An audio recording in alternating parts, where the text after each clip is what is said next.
Good morning students. आज हम start करेंगे with chapter number 4, that is operators and expressions.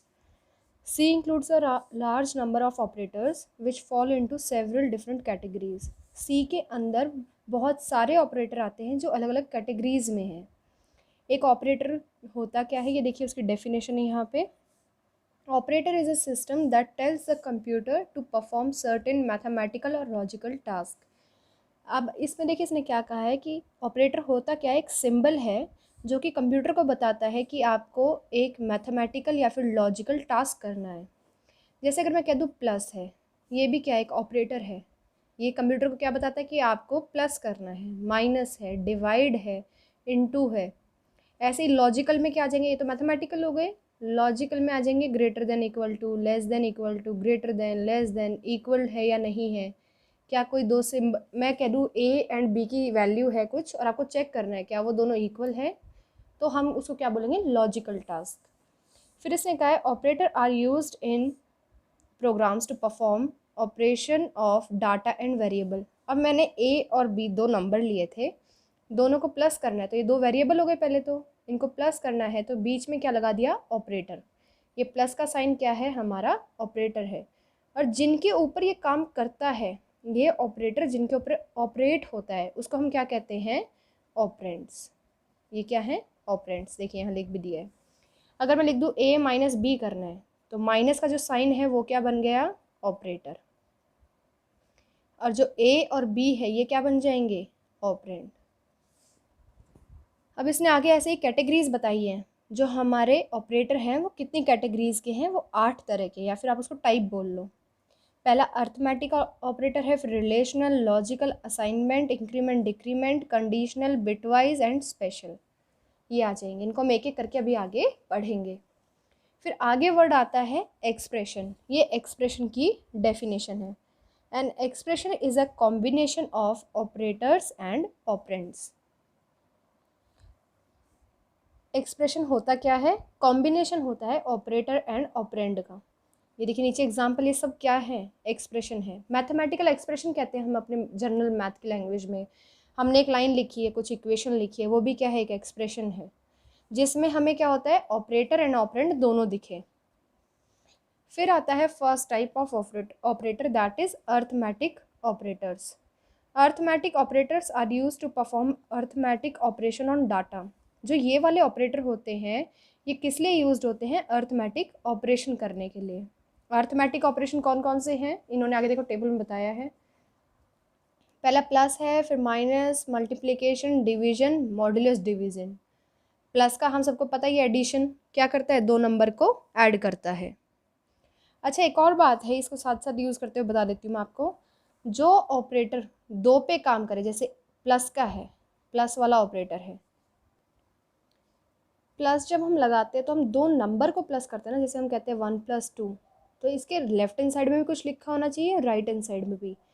तो जो ये वाला ऑपरेटर है, ये कितनों पे काम करता है, दो पे। इसको यहाँ पे भी चाहिए एक वेरिएबल, एक यहाँ पे भी, तो ऐसे हम उसको क्या कहते हैं, बाइनरी ऑपरेटर। जो दो पे काम करे उसको कह देते हैं बाइनरी। अब मैं कह दूँ जैसे एक नंबर मुझे दिया है 2, मुझे इसका नेगेटिव देखना है, तो मैं क्या लगा दूंगी आगे, माइनस, तो वो क्या बन जाएगा, -2।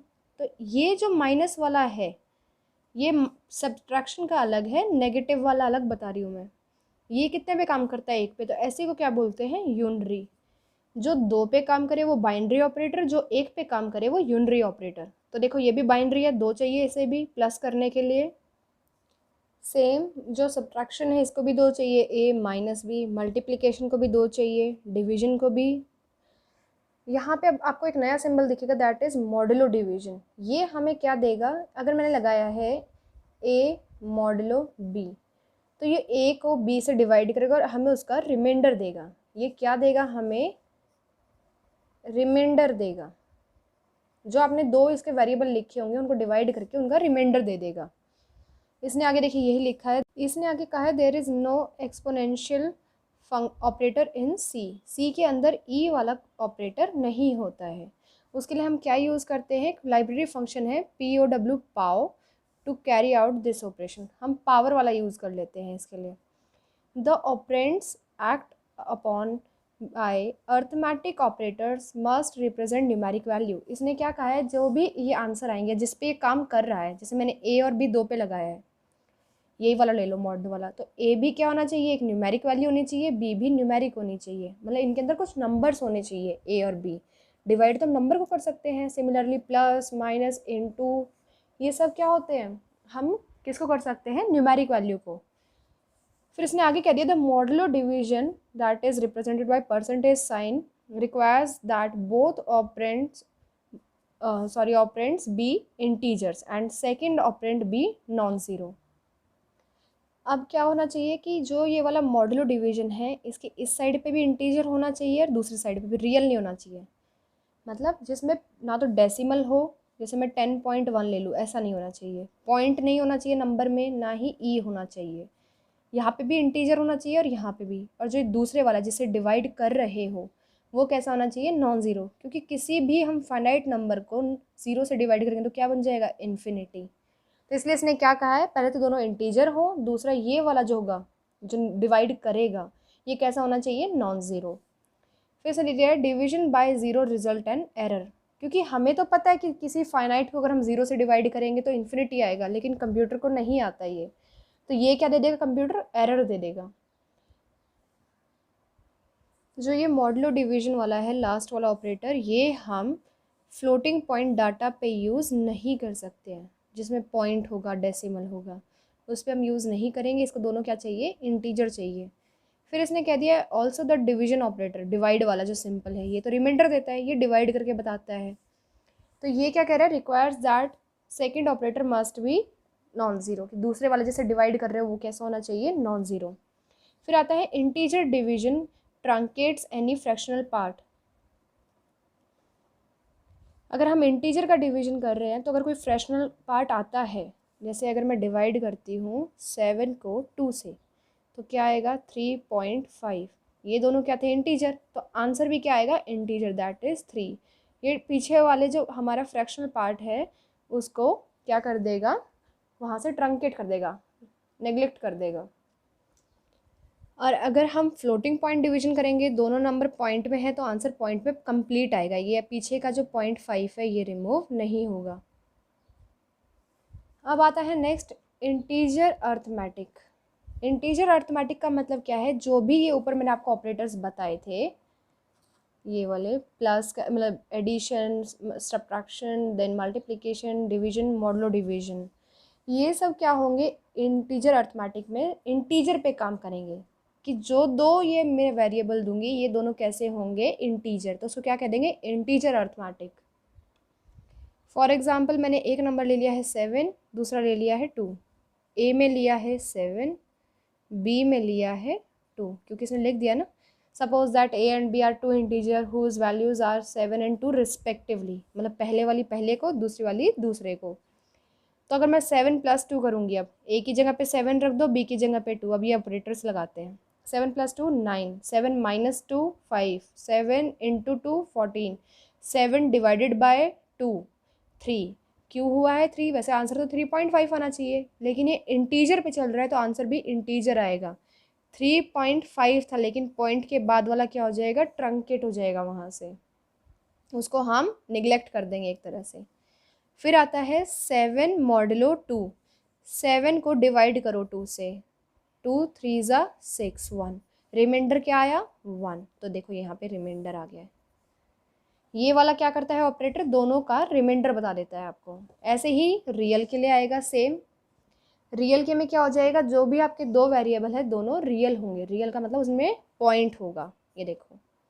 अब इसने क्या किया है, सेम आपको लगा के दिखाए हैं, एक्स की वैल्यू ली है 12.5 एंड वाई की वैल्यू ली है 2.5, और इनके आंसर्स निकाले, ये आप खुद चेक करेंगे। अब तक हमने बात कर ली न्यूमेरिक वैल्यू की, ए में 7 दिया, बी में 2 दिया, एक्स में 12.5 दिया, वाई में 2 दिया।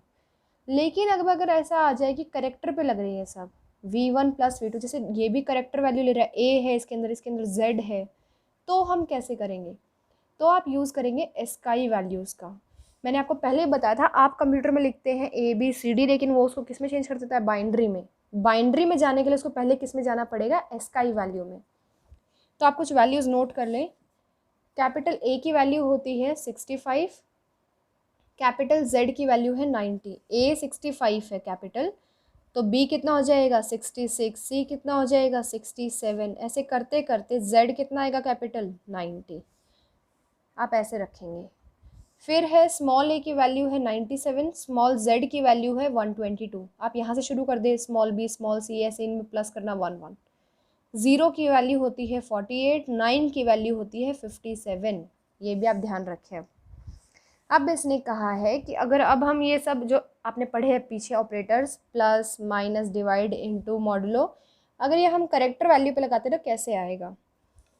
अब देखिए मैंने यहाँ पे क्या किया है, v1 and v2 are character type variables representing the characters capital p and t respectively. v1 में इन्होंने दिया है कैपिटल p, v2 में दिया है कैपिटल t। p की वैल्यू आप यहाँ से देखना चाहें, यहाँ से भी आ जाएगी, 80 होती है, t की होती है 84। तो अब इनको देखना है, देखो पहले इसने v1 की वैल्यू पूछी है, वो कितनी है 80, ठीक है।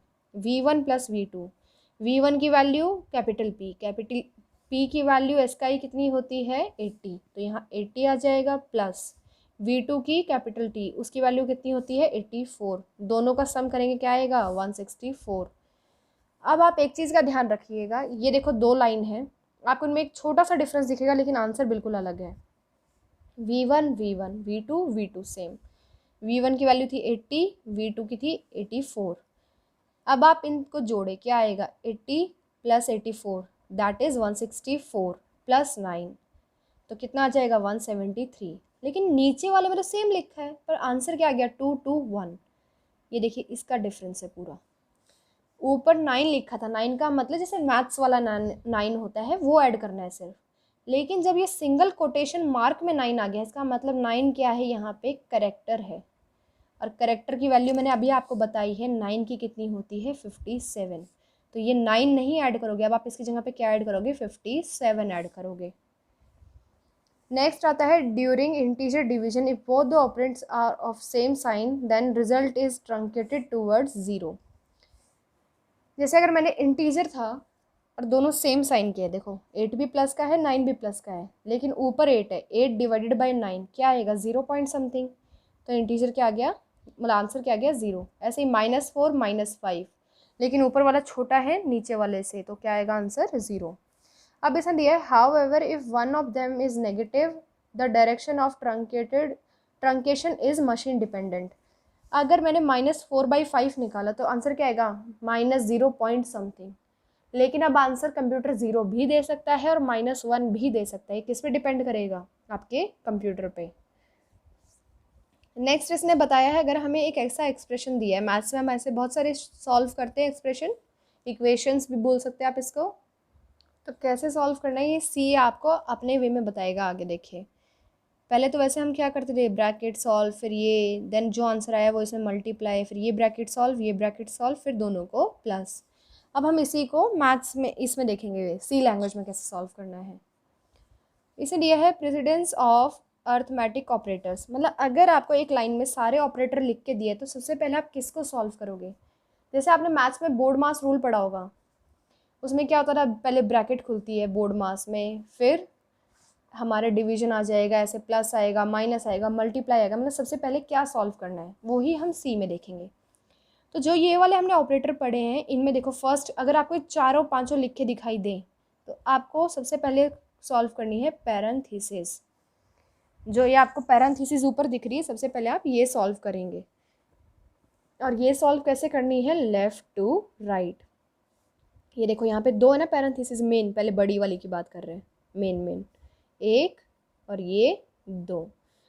अब दो हैं, आप दोनों में से पहले कौन सी सॉल्व करोगे तो आपको लेफ़्ट टू राइट करना है। ये लेफ़्ट होता है हमारे बुक में अकॉर्डिंग, ये राइट है, तो लेफ़्ट टू राइट। सबसे पहले आप ये वाली ब्रैकेट्स को सॉल्व करोगे पैरेंथेसिस को, फिर इस वाली पैरेंथेसिस को।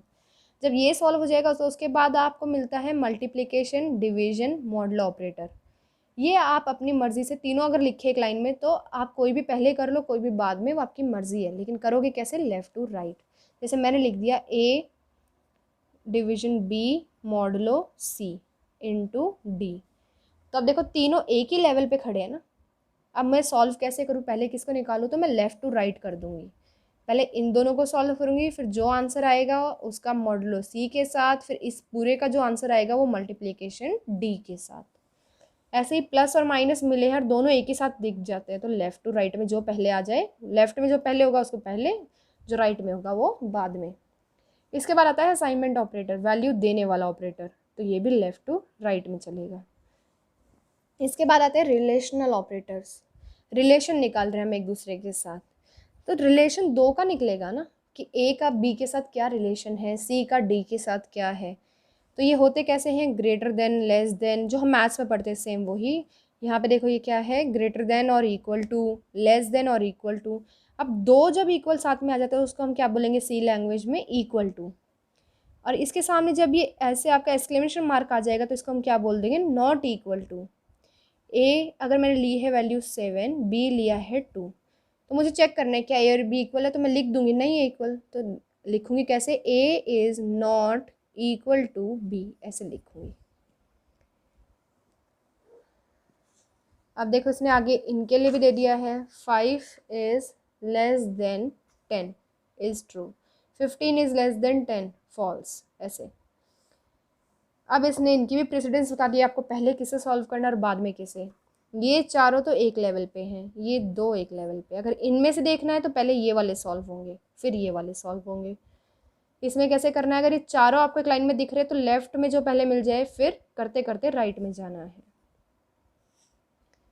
इसके बाद आ जाता है लॉजिकल ऑपरेटर्स। लॉजिकल ऑपरेटर्स कौन से होते हैं, द लॉजिकल एंड और operator combine conditional expression to form a new complex expression.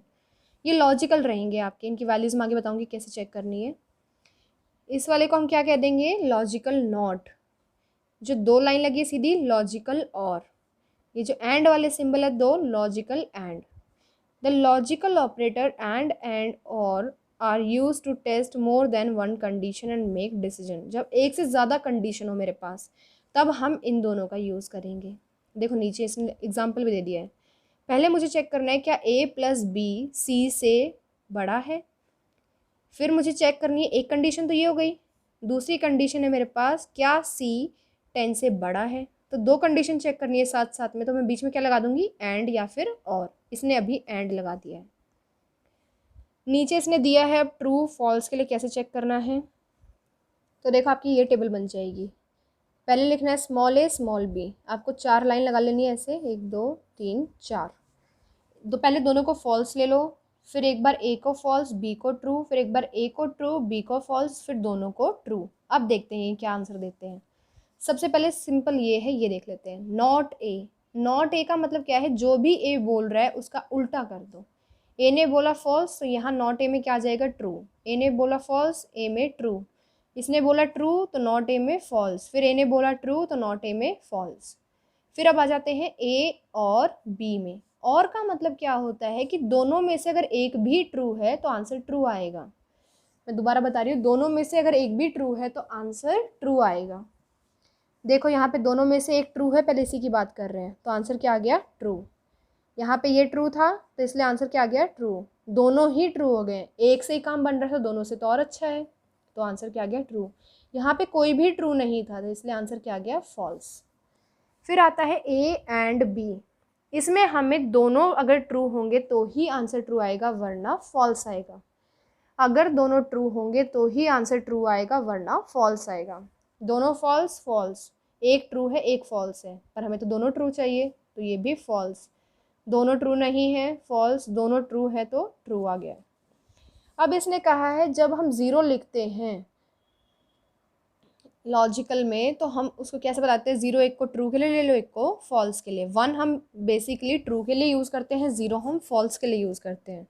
तो आप ट्रू फॉल्स भी लिख सकते हो या फिर 0 1 लिख लो। ट्रू को ले लो 1, फॉल्स को ले लो 0, आंसर ऐसे सेम रहेंगे। जहाँ पे टी आए वहाँ पे 1, जहाँ पे एफ आए वहाँ पे 0। अब इन्होंने इसकी फिर से प्रेसिडेंस बता दी है कि पहले आपको किसको अपनी इम्पोर्टेंस देनी है। तो वो कैसे बताइए, पहले आएगा लॉजिकल नॉट, फिर आएगा लॉजिकल एंड, फिर आएगा लॉजिकल और। देखो इसमें एक में क्या दिया है, राइट टू लेफ्ट, क्योंकि मुझे अगर ऐसे निकाला है नॉट ए तो पहले मुझे ए की वैल्यू तो पता हो। ऊपर देखो मैंने पहले ए की वैल्यू देखी फिर आंसर लिखा था ना, तो पहले इसकी वैल्यू पता होगी तभी हम आंसर लिख पाएंगे। नेक्स्ट आता है असाइनमेंट ऑपरेटर्स। असाइनमेंट ऑपरेटर क्या करेगा, ये आपको वैल्यूज़ बताएगा, एक वैल्यू किसी दूसरे के अंदर डालनी है। Assignment operator are use to assign the result of an expression to a variable. आपने एक एक्सप्रेशन को सॉल्व किया और उसका जो आंसर आया किसी दूसरे वेरिएबल में डालना है, तब हम इसका यूज़ करेंगे। शॉर्ट हैंड किसको कहते हैं, देखिए ये वाले स्टेटमेंट है, ये शॉर्ट हैंड है, ये आपकी पूरी पूरी स्टेटमेंट है। यहाँ से ही मैं बता देती हूँ आपको एग्जाम्पल में, मुझे लिखना था कि a प्लस बी करके जो भी आए उसको वापस a में डाल दो। जैसे मैं एग्जाम्पल दे रही हूँ, a को लिया है 7 जैसे पीछे लिया था, b को 2 लिया है, तो ये वाला एक्सप्रेशन क्या बनेगा, a is equals to a plus B. That means left hand side हमेशा बाद में सॉल्व होगी, पहले 7 मत लिख देना यहाँ पे, यहाँ आएगा 7 प्लस 2। पहले राइट हैंड साइड सॉल्व करते हैं, आंसर क्या आया 9। तो अब a में क्या चली जाएगी नई वैल्यू, पहले तो 7 थी, नई वैल्यू बन जाएगी अब 9। ए में पहले 7 था लेकिन अब ए की वैल्यू क्या हो जाएगी 9। ऐसे ही सबके आंसर निकाल के ये क्या करेगा, लेफ्ट हैंड साइड में असाइन कर देगा, ऐसे इनके आंसर निकालेगा और इस वाले ए में डाल देगा। तो इन्हीं को हम छोटा करके ऐसे लिख सकते हैं शॉर्ट फॉर्म में, इनको लिखने की ये शॉर्ट फॉर्म है। नेक्स्ट आता है हमारे पास increment and decrement operators. Increment करना, किसी की वैल्यू को इंक्रीज करना, डिक्रीमेंट करना, किसी की वैल्यू को कम करना। ये करता कैसे और कितनी वैल्यू को इंक्रीज करेगा, बाय 1। अगर a में पहले 3 था और मैं a प्लस प्लस लिख दूँ तो इसका मतलब क्या हो जाएगा, 4 हो जाएगी वैल्यू a में। अब पहले a में 3 थी, अब a की वैल्यू यहाँ पे ये क्या बन जाएगी, लाइन 4। अब इसने लिखा क्या है, द ऑपरेशन ऑफ एडिंग और subtracting 1 from a variable occur so frequently in programming that C provide two very useful operator generally not found in other languages। C में क्या होता है, आपको बहुत ज़्यादा बार ऐसा आएगा टाइम कि आपको +1 या फिर -1 करना है उस वैल्यू में ही, तो ये बार काम करे। उससे बेटर क्या है कि हम छोटा सा एक ऑपरेटर बना लें, वरना बार लिखना पड़ेगा a+1 a+1 a-1 ऐसे चलता रहेगा। तो उसने क्या किया, आपको 2 ऑपरेटर दे दिए, ये इंक्रीमेंट के लिए, ये डिक्रीमेंट के लिए। प्लस वाला क्या करेगा, जो डबल प्लस है, ये जो साइन दिख रहा है, ये एक ऐड कर देगा, जो भी आपकी वैल्यू थी उसमें +1 कर देगा। और जो ये डबल माइनस मतलब माइनस एक साथ लिखे, ये क्या करेगा, सब्ट्रैक्ट कर देगा उस वैल्यू को 1 से। Both are unary operator and have the following form. Unary मैंने पहले बताया था क्या होता है, जो एक वेरिएबल पे काम करता है। इसने लिखा है प्लस m, फिर इसने लिख दिया है और m++। ये दोनों अब अलग अलग हैं, जिसमें आगे लगा है वो अलग आंसर देगा, जिसमें पीछे लगा है वो अलग आंसर देगा। कैसे देगा वो हम आगे देख लेते हैं। फिर इसने दिया है -m, फिर दिया है m-, जिसमें ये सिंबल पहले आएगा उसको हम बोलेंगे प्री इंक्रीमेंट। ये रहा देखो नाम भी है प्री इंक्रीमेंट। जिसमें ये प्लस वाले बाद में आएंगे उसको बोलेंगे हम पोस्ट इंक्रीमेंट, उसको हम बोल देंगे पोस्ट इंक्रीमेंट। अब एक एग्जांपल के थ्रू इसको समझते हैं। पहले m में वैल्यू थी 8, इसने लिख दिया m की वैल्यू 8, अभी x में कुछ नहीं है, x खाली है। फिर इसने लिख दिया है x में क्या चला जाए, +m। तो ये लाइन देखो कैसे होएगा, अब काम कैसे करेगा, x में जाना है +m। पहले ये हमेशा राइट हैंड साइड को सॉल्व करता है ऐसे ही, तो +m की वैल्यू कितनी है 8, तो इसका मतलब यहाँ क्या आ जाएगा 9। तो अब x में क्या चला गया है 9। तो देखो अब m की वैल्यू भी बदल गई है, मेन मैं ये दिखाना चाहूँगी अब आपको। x तो 9 आ ही गया, m की वैल्यू क्या हो गई है, m के आगे प्लस है ना, तो इसका मतलब m में अब प्लस कर दीजिए, तो क्या आ जाएगा 8 + 1 9। तो अब m की नई वैल्यू क्या बन जाएगी 9। फिर आता है आपका, अब m में क्या आ गया है, यहाँ पे देखो m क्या बन गया है 9, x क्या बन गया है 9। अब यहाँ से शुरू करना दोबारा। फिर लिखा है x is equals to m++। m की वैल्यू पहले यूज़ कर लो और फिर उसमें ++ करो। दोबारा बता रही हूँ मैं, पहले m की वैल्यू जो है वो ही रहेगी, फिर ++ करके उसको यहाँ डाल दो। तो अब m पहले आप ऐसे के ऐसे ही लिख लेना, यहाँ पे देखो, या फिर यहाँ पे थोड़ा सा मैशअप हो रहा है, मैं नीचे लिख देती हूँ क्लियर स्पेस में। हमें दिया है x is equals to m++, तो हमें वैल्यू लिखनी है m की क्या बन गई नई और x की क्या बन गई। तो x में क्या करना है, m प्लस प्लस जाए, तो पहले m को यूज़ कर लो, तो x को अंदर यूज़ कर लेते हैं इस m को। फिलहाल m कितना था, 9, तो x में क्या चला जाएगा, 9, लेकिन m क्या बन गया है, अब यूज़ करने के बाद उसमें एक प्लस कर दो। इस लाइन का मतलब क्या है, पहले m को x के अंदर डाल दो, फिर उस m की वैल्यू में +1 कर दो। तो m पहले 9 था, अब क्या बन जाएगा, 10 बन जाएगा। नेक्स्ट आता है कंडीशनल ऑपरेटर या फिर टर्नरी ऑपरेटर। टर का मतलब क्या है, TER का, कि 3 से जुड़ के जो बना है, जैसे बाइनरी था 2 का, यूनरी था 1 का, ऐसे टर्नरी कितने का है, 3 का। तो ये कैसे होता है, पहले एक कंडीशन लिखी होगी जो आपको चेक करनी है, फिर एक क्वेश्चन मार्क का साइन, फिर एक एक्सप्रेशन लिखा होगा, फिर कॉलन का साइन, फिर दूसरा एक्सप्रेशन। अब जब ये आप टेस्ट करोगे, कंडीशन आप निकालोगे कि ये ठीक है या गलत है। अगर ये ठीक है तो पहले वाला एक्सप्रेशन आ जाएगा आंसर में, अगर ये गलत है तो सेकंड वाला आ जाएगा। ट्रू है तो एक्सप्रेशन 1, फॉल्स है तो एक्सप्रेशन 2 काम करेगा। एग्जाम्पल के थ्रू समझते हैं इसको। ए में 15 दी है वैल्यू, बी कितना है, 9 है। मुझे चेक करना है x is equals to A less than B, question mark, B colon A semicolon. सबसे पहले क्या करेंगे, solve parenthesis, A less than B, A की वैल्यू 15 थी, बी की कितनी है, 9। चेक करेंगे क्या ये ट्रू है, 15 is less than 9, is it true, no. तो ये वाला बी कब चलता, जब ट्रू होता, वरना क्या आएगा, ए, यही था ना, फॉल्स। और ये वाली कैसे आ गई है कंडीशन, फॉल्स है, तो आंसर क्या आ जाएगा अब, ए। तो x के अंदर, क्योंकि x इक्वल्स टू में लिखा था ना ये सब कुछ, तो x के अंदर अब आंसर क्या आएगा, ये वाला a आ जाएगा। ये चेक किया, इनमें से एक आंसर आता है। ये कब आता है, जब ये एक्सप्रेशन ट्रू हो, और ये कब आएगा, जब ये एक्सप्रेशन फॉल्स हो। तो इस x के अंदर अब क्या चला जाएगा, a। तो देखो x की वैल्यू क्या बन गई, 15, क्योंकि a की वैल्यू क्या थी, 15। नेक्स्ट आते हैं आपके बिटवाइज ऑपरेटर्स। बिटवाइज ऑपरेटर कौन से होते हैं, जो बिट्स पे काम करते हैं। ये वाला सिंबल एक टिल्टेड ऐसे, इसको हम कहते हैं कॉम्प्लीमेंट्री, कॉम्प्लीमेंट का मतलब क्या है, यूनरी ऑपरेटर होता है, एक ही वेरिएबल पे काम करता है। एंड है बिटवाइज एंड, ये बिटवाइज और है। नेक्स्ट बिटवाइज एक्सॉर, ये वाला shift left then shift right. अब एक एक करके इनको देखते हैं कैसे काम करते हैं ये। देखो एग्जाम्पल के थ्रू यहाँ पे ज़्यादा अच्छे से एक्सप्लेन किया हुआ है इन्होंने, हम भी इसी का एक्सप्लेनेशन देखते हैं। ए की वैल्यू देखो, हमने ट्रू फॉल्स ली थी ना अभी लास्ट में, उसने उसकी जगह क्या यूज़ कर लिया, 0 1, क्यों, क्योंकि हम बिट पे काम करेंगे, ट्रू फॉल्स पे नहीं, वरना ये टेबल सेम बनी हुई है ट्रू फॉल्स में। 0 0, दोनों को एक बार 0 0 ले लिया, फिर एक बार इसको 0, फिर एक बार इसको 1, फिर इसको 1, तो इसको 0, इसको 1, इसको 1। 0 और 1 का कॉम्बिनेशन देखना है आपको, एक बार ए को देना है, एक बार बी को, तो ये 4 ही केस पॉसिबल है 0 और 1 का यूज़ करके। अब यह है इसमें कॉम्प्लीमेंट ऑफ ए, ये कैसा है, कॉम्प्लीमेंट वाला ऑपरेटर एक ही पे लग रहा है ना, देखो बाकी सब दो दो पे लगे हुए हैं, ए और B, A B, A B, लेकिन ये अकेला ए पे है, तो इसका मतलब कैसा ऑपरेटर है, यूनरी ऑपरेटर, जो एक पे काम करता है। ए की वैल्यू देखेंगे, उसका कॉम्प्लीमेंट कर देंगे यहाँ पे, ए 0 है तो कॉम्प्लीमेंट ऑफ ए 1, ये 0 फिर 1, 1 तो 0, 1 तो 0। ए एंड बी का मतलब क्या है, वही फिर से एंड में दोनों ट्रू होंगे, सॉरी और में दोनों ट्रू होंगे, तो ट्रू तो है ही, लेकिन अगर एक भी ट्रू होता है तो आंसर ट्रू आएगा। और की एक ही लाइन याद कर लो, और में क्या होगा, एक ट्रू तो मतलब ट्रू। फॉल्स फॉल्स फॉल्स, क्योंकि 0 देखो हम किसके लिए यूज़ करते हैं, फॉल्स के लिए, पढ़ते टाइम करना है, लेकिन बिट वाइज हमेशा 0 और 1 पे काम करता है, यहाँ पे ट्रू फॉल्स मत कर देना।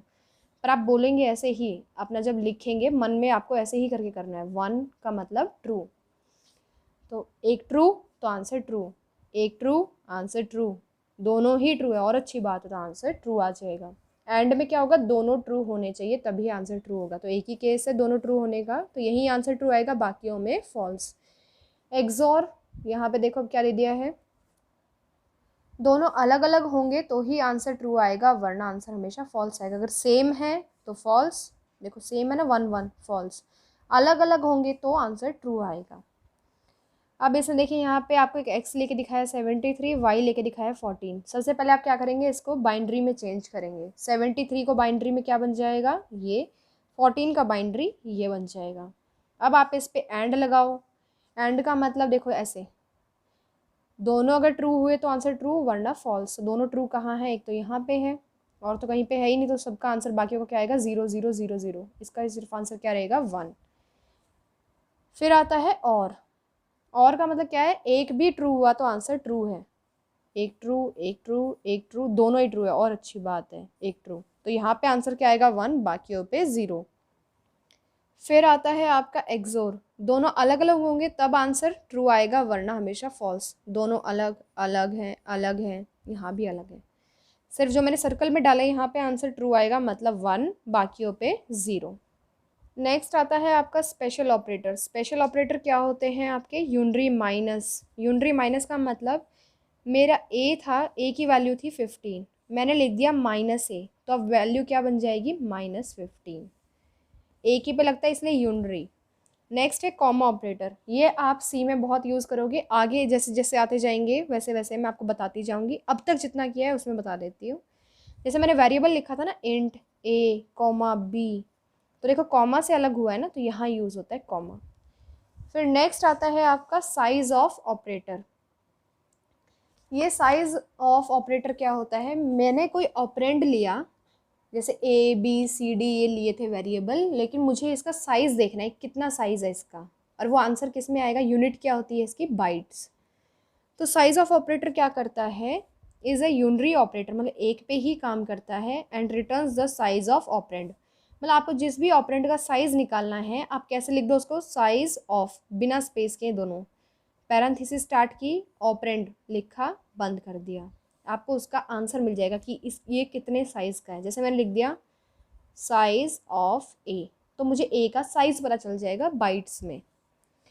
While transferring a program to a different computer to a new computer version of C, कब यूज़ करते हैं, जैसे आप अपने फ्रेंड को कोई मूवी दे रहे हैं, आपके फ़ोन में एक मूवी है, वो आप अपने फ्रेंड के फ़ोन में शिफ्ट कर रहे हैं, तो आप पहले साइज़ पूछोगे ना, आपके फ़ोन में कितना साइज़ अवेलेबल है। अगर वो मूवी 1 GB की है, तो आप पहले अपने फ्रेंड के फ़ोन में साइज़ देखोगे कि उसके फ़ोन में 1 GB फ्री है भी या नहीं है। तो ऐसा ही सेम इसमें होता है, मुझे चेक करना है कि सी का एक प्रोग्राम मुझे इस वाले कंप्यूटर से दूसरे में डालना है, तो पहले मुझे देखना पड़ेगा कि इसका कितना यूज़ कर रहा है स्पेस। जहाँ से भेज रहे हो पहले वहाँ का देखोगे, फिर जहाँ भेज रहे हो वहाँ जाके चेक करोगे कि उतना स्पेस खाली है भी या नहीं है, तो हम तब यूज़ करते हैं। मुझे वो प्रोग्राम एक कंप्यूटर से दूसरे में शिफ्ट करना है, तो मुझे साइज़ तो पता होना चाहिए कि कितने का चाहिए मुझे, तो उसके लिए हम साइज़ निकाल लेते हैं ऐसे कर करके। नेक्स्ट इसने एक टेबल दे दिया, अब तक हमने जितने भी पढ़े हैं उनकी प्रेफरेंस की, ये आप चेक करें। फिर इसने दिया है एग्जाम्पल्स, ये हम कल डिस्कस करेंगे।